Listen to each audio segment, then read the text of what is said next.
Hello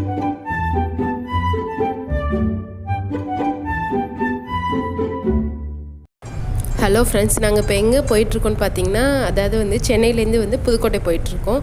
அதாவது இப்போ தான் ஸ்டார்ட் பண்ணுறோம். அதாவது டைம் பார்த்திங்கன்னா இப்போ வந்து மார்னிங் வந்து 8 o'clock நாங்கள் ஸ்டார்ட் பண்ணுறோம். செம்மையாக இருக்குது. ஏன்னா இப்போது வீட்டுக்கு போகிறேன் ரொம்ப நாளைக்கு அப்புறம் ஏன்னா எப்படி சொல்கிறது, ஒரு ஐ திங்க் வந்து ஒரு 7 months இருக்கும். ஆமாம், 8 months இருக்கும்னு நினைக்கிறேன். 8 months மேலே இருக்கும். 8 monthsக்கு அப்புறம் இப்போ தான் புதுக்கோட்டை போகிறேன். ஏன்னா இந்த லாக்டவுன்னால எங்கேயுமே நம்மளால் போக முடியல. அம்மா வீட்டில் ஒரு குட்டி ஃபங்க்ஷன் வச்சுருக்காங்க. ஸோ அதுக்காக தான் இப்போ போயிட்டுருக்கோம்.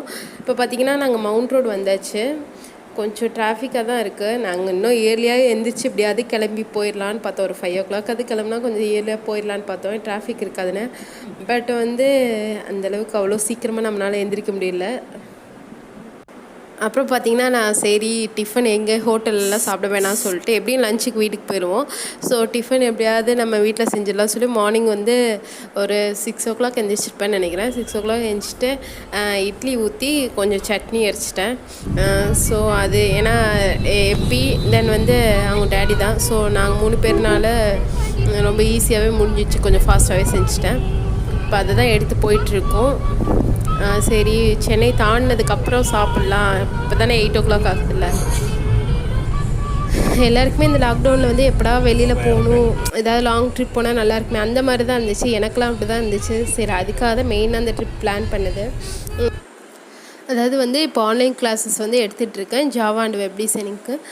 அதாவது வந்து 3 monthsக்கு வந்து 500 நான் ஆல்ரெடி இன்ஃபார்ம் பண்ணியிருந்தேன். உங்களுக்கு யாருக்காவது இன்ட்ரெஸ்ட்டாக இருந்துச்சுன்னா என்னோடய இந்த மெயில் ஐடிக்கு மறக்காமல் எனக்கு மெயில் பண்ணுங்கள்.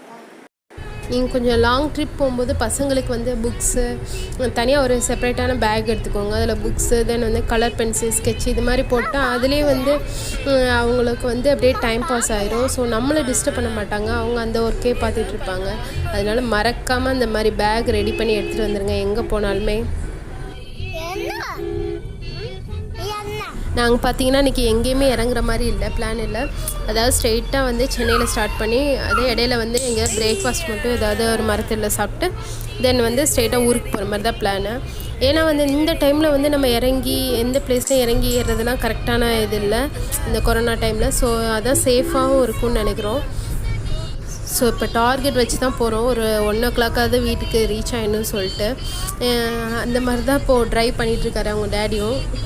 இப்போ பார்த்திங்கன்னா ஏர்போர்ட் வந்துச்சு. நாங்கள் எப்படியாவது ஒரு ஃப்ளைட்டாவது வந்து வீடியோ எடுத்துடலான்னு பார்த்தோம். அதாவது நாங்கள் வர டைமில் ஏதாவது ஒரு ஃப்ளைட்டாவது லேண்ட் ஆகிற மாதிரி இருக்குன்னு பார்த்தோம். பட் ஒன்றுமே காணோம் நாங்கள் வர டைமில். எப்படி பார்த்திங்கன்னா இப்போ வந்து தாத்தா பாட்டிக்காக வந்து வெட்டிங் டே. ஸோ அதுக்காக வந்து வீடியோ ரிஹர்சல் பண்ணிகிட்ருக்காரு. சென்னை வந்து தாண்டிட்டோம். ஸோ இப்போ வந்து சாப்பிட்றதுக்கான இடம் தேடிட்டுருக்கோம், ஏதாவது ஒரு நல்ல மரத்தடி கிடைக்கும்னு சொல்லிட்டு. இந்த மாதிரி மரத்தடியில் உட்காந்து சாப்பிட்றது ஒரு கண்டிப்பாக தனி சுகம்தான் சொல்லணும். ஒரு மரத்தடி கிடச்சிச்சு. ஸோ அங்கே தான் போய் சாப்பிட போகிறேன் இப்போது. ப்ளேஸ் கிடச்சிச்சு, ஒரு நல்ல மரத்தடி கிடச்சிச்சு. ஸோ அந்த மரத்தில் தான் போய் உட்காந்து சாப்பிட போகிறேன் இப்போது. பிளேட்டு அந்த ஷீட் எல்லாமே நான் வீட்டிலேருந்து எடுத்துகிட்டு வந்திருந்தேன்.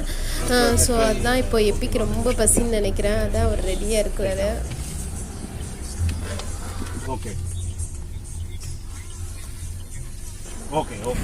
இதில் பார்த்தீங்கன்னா இட்லி தென் வந்து பொடி கொஞ்சம் எடுத்துகிட்டு வந்தேன், அப்புறம் சட்னி எடுத்துகிட்டு வந்திருந்தேன். இந்த பிளேஸ் தான் நாங்கள் உட்காந்து சாப்பிட்ட இடம். 2-3 ஃபோட்டோ ஷூட் வந்து எப்போ எடுத்துகிட்டு நாங்கள் உடனே கிளம்பிட்டோம்.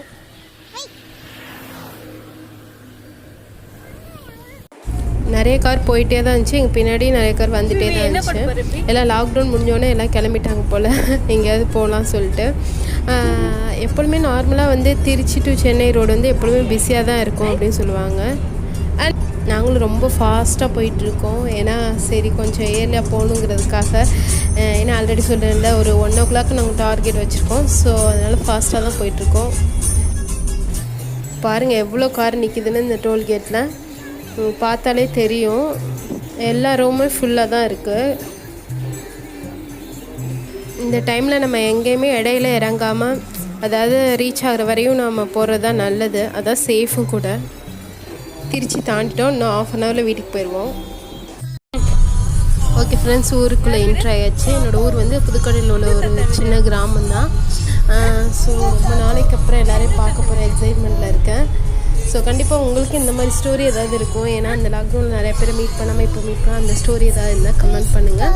மறக்காமல் என்னோடய சேனலை சப்ஸ்கிரைப் பண்ணுங்கள். நெக்ஸ்ட்டு ஒரு நல்ல வீடியோவில் நம்ம மீட் பண்ணுவோம். வீட்டில் யாருக்கும் தெரியாது நாங்கள் எவ்வளோ சீக்கிரம் வருவோம். ஏன்னா வந்து நான் சொல்லியிருந்தேன் 3 o'clock மேலே தான் வருவோம்னு சொல்லி. இப்போ 12 o'clock தான் ஆகுது. நாங்கள் அப்போ பாருங்கள் எவ்வளோ ஃபாஸ்ட்டாக வந்திருக்கோன்னு. ஸோ ரொம்ப ஜாலியாகவே இருந்துச்சு. ஓகே, பாய்.